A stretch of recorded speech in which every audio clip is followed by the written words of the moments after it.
I always thought the suburbs of Tacoma, Washington had a very specific kind of silence. Sometimes I sit on the living room couch, staring out the big window facing the street. Everything looks so calm it almost makes me believe my whole life has been calm too. But it hasn't. Not even close. The house where I live now, the same one I grew up in, isn't big. A narrow porch, creaking steps. I renovated nearly everything after I graduated and landed a remote tech job. The floors, the paint, the heater that kept breaking. Even so, whenever I walk through the rooms, I still feel echoes of other versions of me rushing down the same hallway, trying not to draw anyone's attention. I don't have a dog, I don't have kids, and to be honest, I don't feel much like talking to neighbors.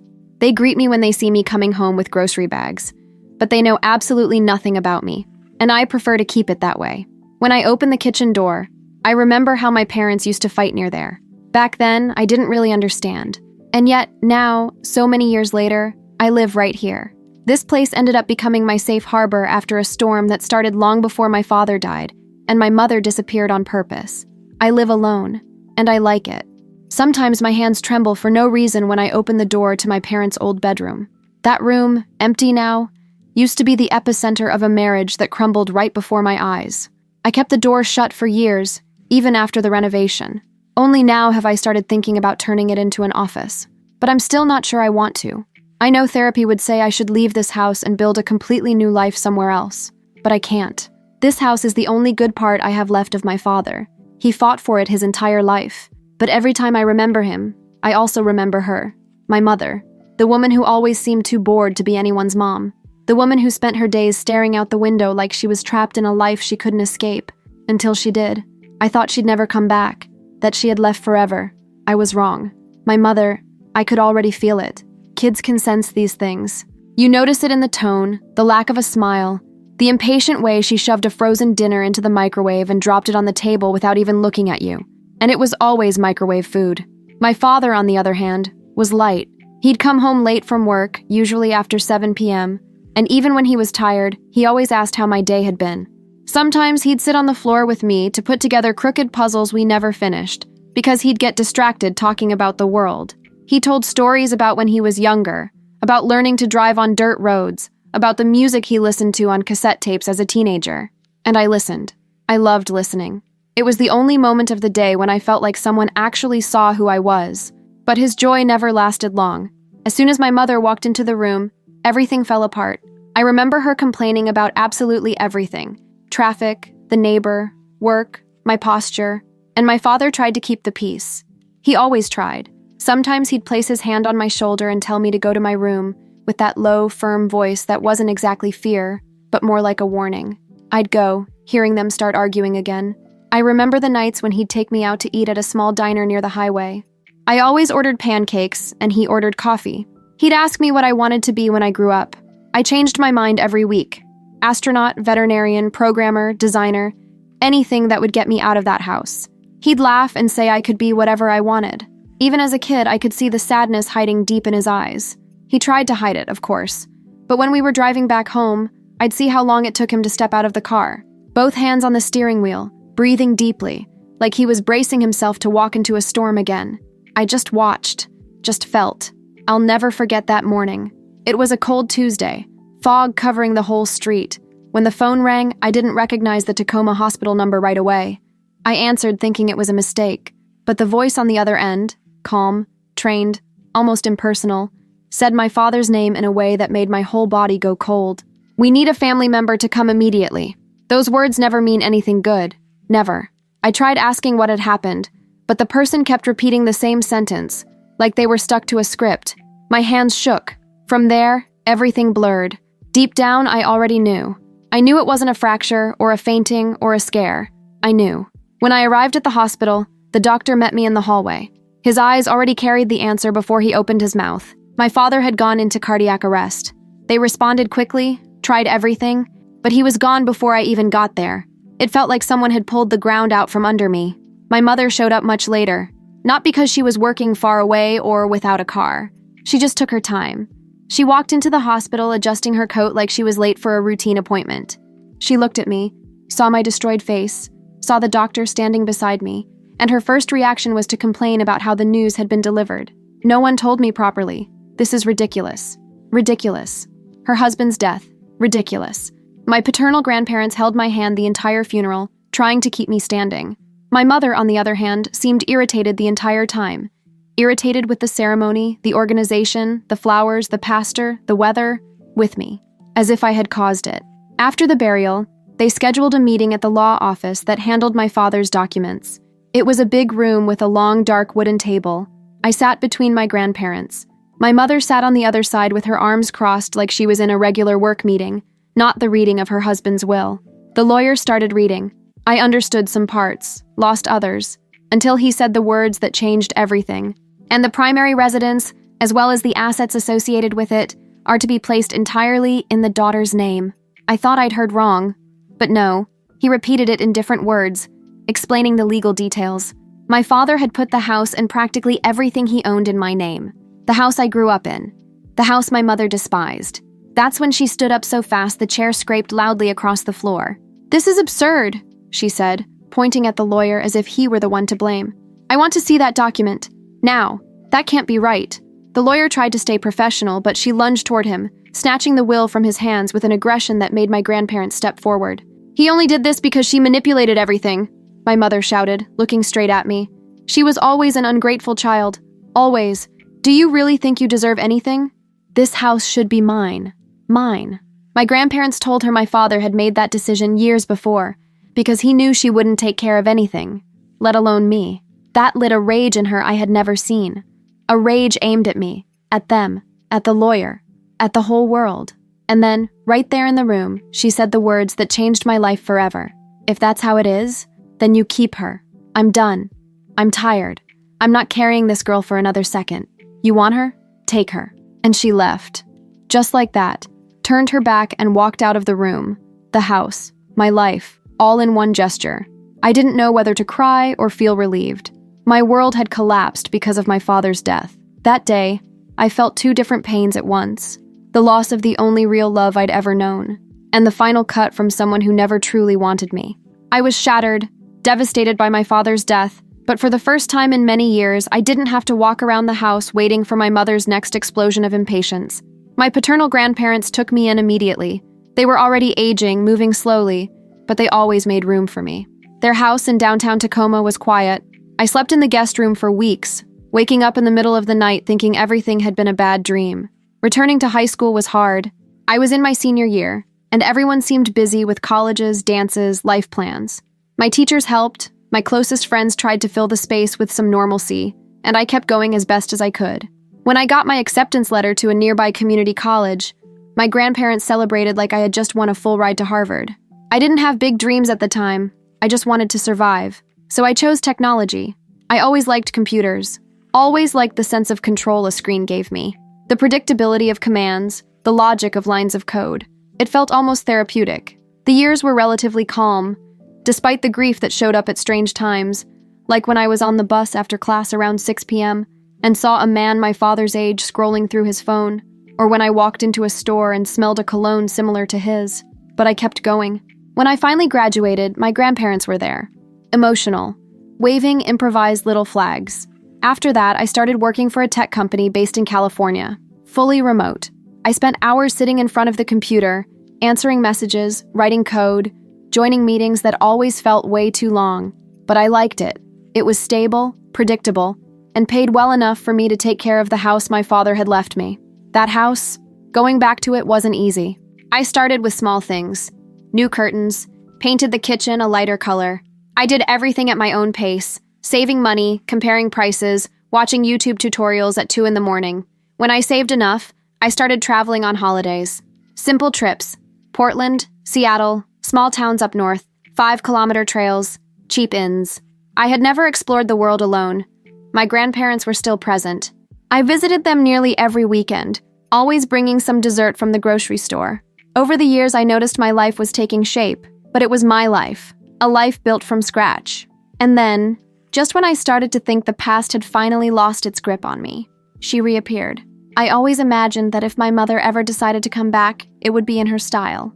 Making noise, ruining everything, walking in already complaining about something. What I never imagined was that her return would come as an email, A cold, formal email sent at 7:34 on a random Thursday morning while I was opening my laptop to start another remote workday. The sender showed her full name, neat, professional, like she was sending a consulting proposal. The subject line said only, "I would like to talk." Almost a joke, coming from someone who vanished for years without looking back. I stared at the screen for long seconds without clicking. My heart beat in a strange way. Not nostalgia, not fear, but surprise mixed with suspicion. The message was overly polite, vague. She wrote that she had thought a lot over the years and deeply regretted what had happened between us. Then she asked for us to meet whenever I felt ready. Nothing about her message sounded like the woman who raised me. Nothing. I spent the rest of the morning trying to work, but every line of code felt like it was undoing itself. My mind kept circling back to the same question. Why now? Why after so many years of absolute silence? She hadn't called me on my birthdays. Hadn't sent a single message when I graduated. Not when I changed jobs. Nothing.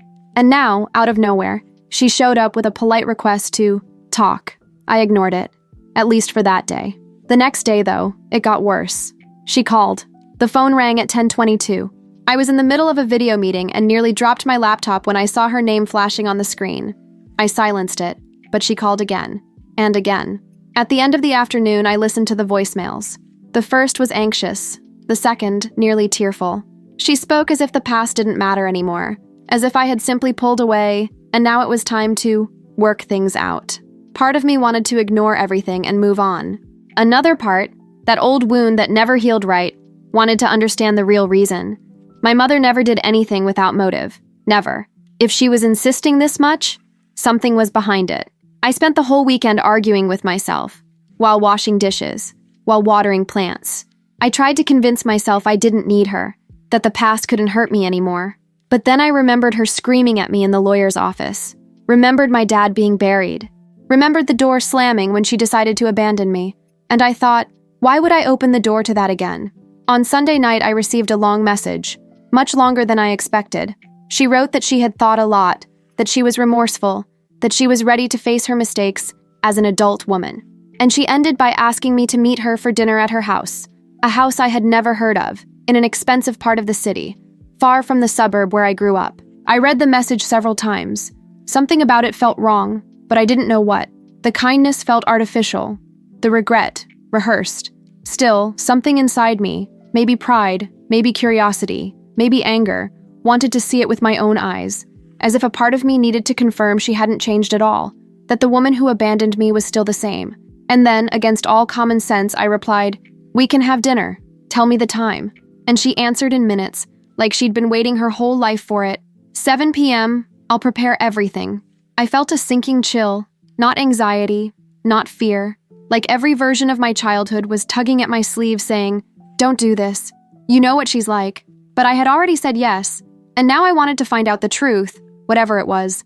And that's how, years later, I agreed to sit at the same table as my mother, as if nothing had happened. I just didn't know that dinner would be the beginning of another revelation, an uglier one than abandonment. Update 1.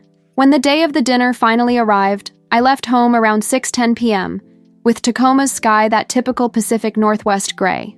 I needed to know. That's what I repeated to myself, like a mantra. My mother's house was far, almost near the Seattle border, in one of those neighborhoods that seem built for people who don't like seeing regular folks. The gates were tall, the driveways huge, and every facade looked like it was competing with the next to see who had more glass, more marble. When I parked in front of her mansion, everything felt so different from the life I knew. None of that luxury matched the woman who raised me, or maybe it did, and I just hadn't understood before. The door opened before I even had time to knock. My mother appeared, dressed in clothes far too expensive for a dinner at home, all done up as if she were about to greet a news crew. "You came," she said, as if it were a surprise. I forced a tiny smile. "You asked." She gave me a hug with no warmth, just physical contact. When I stepped inside, I saw the house was exactly what I expected. Too big, too cold, full of objects no one actually uses. Huge abstract paintings that didn't say anything, chandeliers that seemed bought solely to impress guests. Her husband, a much older man, gray-haired, soft-spoken, came to greet me. "It's a pleasure to finally meet you," he said. We went to the dining room. There were glasses that looked too delicate, plates too big, napkins that probably cost a week of my salary, My mother spoke like she was being filmed. Are you doing well? What is it you're working with again? Have you traveled? The questions came fast, artificial. She smiled too much, agreed too much. And her husband tried to keep the conversation light, talking about wine, decor, weather, things I didn't care about. I answered the basics. Yes, remote work. Yes, I'm fine. Yes, I traveled a few times. Everything felt wrong, forced, a bad rehearsal. After the main course, I said I needed the bathroom. She pointed down the hallway, a long hallway. On my way back, though, everything changed. I was almost at the dining room when I heard my mother talking to her husband, in a low voice, but loud enough for anyone in the hallway to hear if they were paying attention. I can't stand looking at her, my mother said. She reminds me of everything I lost back then. I didn't want to do this. You know that. My heart sped up. Automatically, my hand went to my pocket. I grabbed my phone, without thinking, just reacting. I pressed the button to start recording. If it weren't for my parents insisting, she continued, I never would have reached out. Never. But I am not losing that inheritance. They're not doing this to me. My chest burned, not from surprise, but from confirmation. I knew. I always knew. Her husband tried to calm her, saying something like, you can still try to make things better. But she let out a bitter laugh. Make what better? I just need to pretend long enough until they change the will. After that, nothing matters. I stopped the recording, put the phone away carefully, and walked back to the dining room with firm steps. Not because I was calm, but because I refused to tremble in front of her again. When my mother saw me, her smile froze. She tried asking why I was leaving so early. I just thanked her for the dinner, looking directly at her husband, who seemed to understand more than he pretended. I grabbed my things and left. I didn't raise my voice. I didn't confront her. I didn't explain. The door closed behind me. I knew exactly what to do with that recording. And I knew the mask she wore during dinner was going to collapse in a way she hadn't planned. My maternal grandparents' house is small, simple, in an older Tacoma neighborhood, with furniture that feels frozen in time. I scheduled a visit for Saturday morning. I arrived around 10 a.m. with the recording. I hadn't slept well the night before. I kept rehearsing how I would show it to them. How not to sound cruel with two elderly people who, deep down, were also victims of their daughter's choices. Sweetheart, I'm so glad you came, my grandmother said, opening her arms. I had dinner with her, I finally said.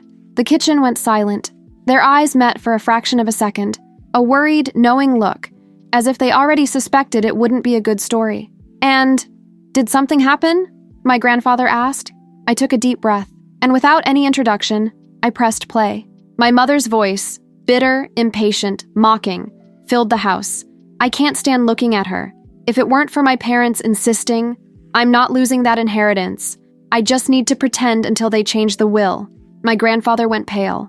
My grandmother put a hand over her mouth, tears filling her eyes immediately. Not tears of surprise, but of shame. When the recording ended, no one spoke for several seconds. My grandmother was the first to talk. I'm so sorry, sweetheart. My grandfather sighed.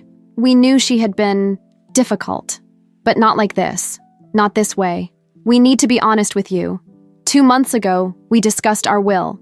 We wanted to leave part of it to her, but we were so disappointed with how she acted when your father died, so ashamed, that we said she would only be included if she tried to reconnect with you. The truth hit hard, but not unexpectedly. So that's why, I said. She only reached out because you made it a condition. My grandmother started crying. We thought, maybe, it would be good for you both, that she would finally change. She didn't, I said, not feeling any guilt for being direct. You heard it yourselves. She only reached out because of money, and she lied to you too. My grandfather exhaled sharply. I made a mistake, a big one. We should never have put that condition. We thought we were creating an incentive, but we only created a weapon she used against you. And I want you to know this ends now. I'm changing the will. Your mother won't receive anything. Nothing. I didn't know what to say. Not because I wanted the money. I didn't need it. It wasn't just a financial decision. It was an acknowledgement. An apology without the words, I'm sorry. My grandmother held my hand. You don't have to carry what she did. It's not your responsibility. It never was. All of us were different survivors of the same woman. Update 2. I left my grandparents' house around 3 p.m., but I didn't go straight home. I drove aimlessly for a few minutes. My phone buzzed on the passenger seat. It was her, my mother, again. And at that moment, I already knew the next chapter wouldn't be calm. I didn't answer the first call, nor the second. But on the third, when the phone vibrated again, I took a deep breath, pulled over near an empty parking lot, and answered. "You told them!" My mother's voice came out screaming. None of the sweet tone from dinner, none of the calculated acting. It was her, the real version, the one I knew since childhood. Toxic, unhinged, cruel. "You told them," she repeated, so loud I had to pull the phone away from my ear. I let her rant, let her scream, freak out, throw blame. The difference was, I wasn't the girl she used to scare anymore. "They called me," she continued. "My father said I'm out of the will. You ruined everything. You always ruin everything. Always." "Are you listening to me?" she shouted. "I am," I said finally. My tone was calm. She started crying. Not a real cry, but a theatrical one, full of exaggerated sobs. "You had no right to interfere in my life. You never had the right. I needed that inheritance. You think money grows on trees? My husband may be rich, but he only helps with the basics. You're as selfish as you've always been." "I didn't interfere with anything," I said. "You put yourself in this position." She fell silent for a few seconds. "You're going to fix this," she said with a low, poisonous voice. "You're going to call them and say it was a misunderstanding. Or you'll what?" And then the blackmail came. "Or I'll tell the whole family how ungrateful you are. That you hate me. That you always tried to turn everyone against me. You don't want the rest of your relatives thinking you're a horrible daughter, do you?" I laughed without humor. "Do it," I said. "Go ahead. I have things I can show too." Silence. "What things?" she asked. "The recording," I said. It was like throwing ice water on her. What recording?" she repeated, but I knew she understood immediately. "The recording from dinner," I continued. "The one where you say you hate me. The one where you say you only contacted me for the inheritance. The one where you say you'd pretend just long enough for them to change the will. You can't do that. I'm your mother." "Exactly," I said. "You're my mother, and you still said all that. So let's stop pretending we ever had something real. If you release that, you'll destroy my life," she screamed. "I'm not releasing anything," I said, "unless you tried to destroy mine." "You wouldn't be that cruel," she insisted, trying to reclaim authority. "I carried you. I suffered for months to— Stop!" My voice came out firm. "Stop using my birth as a weapon. Stop acting like you did me a favor. Stop pretending there's any debt between us. There isn't, and there won't be." She went silent, completely silent. I continued, "You won't call me again. You won't text me. You won't show up. If you do any of that, I'll send the recording to whoever needs to see it." I took a deep breath. It's over. And before she could respond, I ended the call. My finger hovered over the screen for a moment. A brief pause before saying goodbye to a lifetime of fear. Then I pressed block contact. I knew there was no going back. And for the first time, that didn't scare me. I thought that after blocking my mother for good, she'd disappear off the map, or at least disappear from my life. And she did. Not because she understood the message, but because she was too busy living the luxurious life she always wanted. That's what I heard indirectly, through distant cousins' comments or guilty conversations from my maternal grandparents, who still tried to keep some sort of relationship with her. I didn't make an effort to follow anything, but I couldn't stop information from reaching me. It was on some random morning, around 10 a.m., I think, when I got a call from my maternal grandmother. I almost didn't answer, but her name always brings an automatic sense of respect. "Sweetheart, something happened to your mother." I didn't say anything for a few seconds. "Is she okay?" I asked automatically. "She had an accident. Abroad. In another city. In another country, actually. She was traveling with her husband. I think somewhere in the Middle East."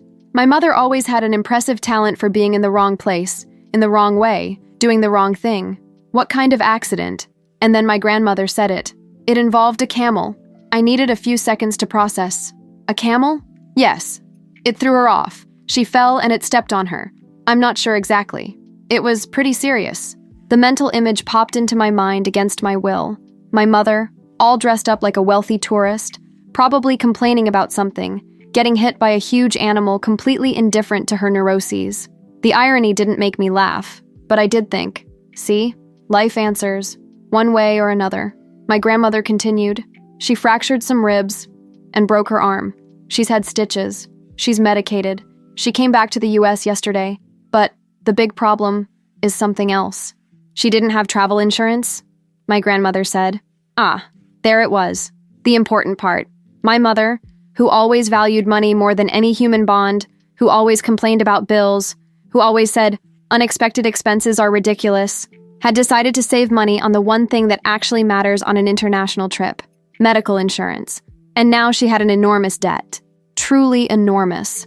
One of those international hospital bills that feel like they were generated by an evil algorithm. My grandmother explained that her husband wasn't willing to cover everything alone. He said she didn't tell him about not having insurance, and that he didn't even want to go on that trip. My mother was spiraling, calling relatives, complaining, crying, playing the victim. The full package. I listened in silence, calmly, carefully. And when my grandmother finished, she asked, "Do you want to know more? Or maybe try talking to her?" I felt a strange peace. Not joy at her suffering, not revenge, not satisfaction. More like closure. As if life had sent a clear message. We all harvest what we plant, sooner or later. "No," I said. "I don't need to talk to her. And I don't need to know anything else." My grandmother sighed. "I understand," she said. "I just thought you should know." I thanked her sincerely. Hung up. My mother was facing the direct consequences of her own choices. Not because of me, not because of revenge, but because life works that way for everyone, including her.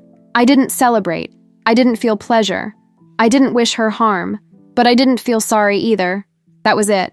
End of the line. And the rest was no longer my problem. When I think about my mother now, I don't feel hate. I released that feeling long ago, on dark nights when I still believed she might someday apologize sincerely. Today, what I feel is distance. A comfortable distance, safe, proportional to what she always gave me. For a long time, I kept repeating the question so many people whisper quietly, like it's a sin to admit, what exactly does a child owe a parent? And the answer I found, the only one that makes sense, is simple. Nothing beyond what was received. If you received love, you give back love. If you received presents, you give back presents. If you received violence, chaos, rejection, you don't owe any of that back.